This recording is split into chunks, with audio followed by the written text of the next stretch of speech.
చాలా నేను తీసుకున్నాను రెండు రోజులు మరీ టూ మచ్ ఉండదు చాలా అంటే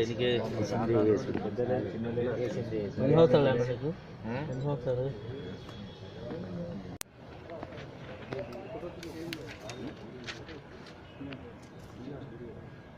సార్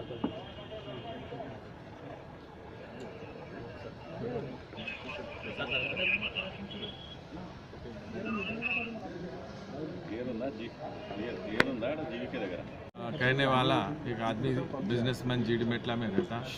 इनको बिजनेस के लिए अपने 4-5 साथियों के साथ उनको चेंज का ज़रूरत था।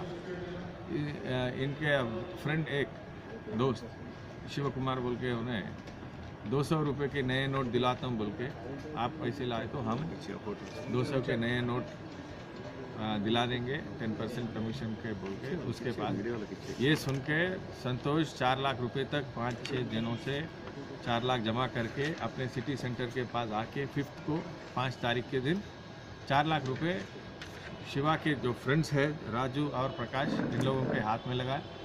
ये दो लोग अभी चेंज लाता हूँ बोल के उनको बोल के वहाँ से फरार हो गए। हमारे इसके ऊपर संतोष आके बंजारा हिल PS पे कंप्लेंट करे। हमारे SHO श्रीनिवास साहब और वेंकटेश्वर रेड्डी साहब DI साहब दोनों हार्डवर्क करके ये दोनों को बीदर में जाके पकड़ के अरेस्ट करके उनके पास से ये जैसे के वैसे ही 4 लाख बरामद करे हैं और उनके ऊपर फर्दर कार्रवाई चल रही है।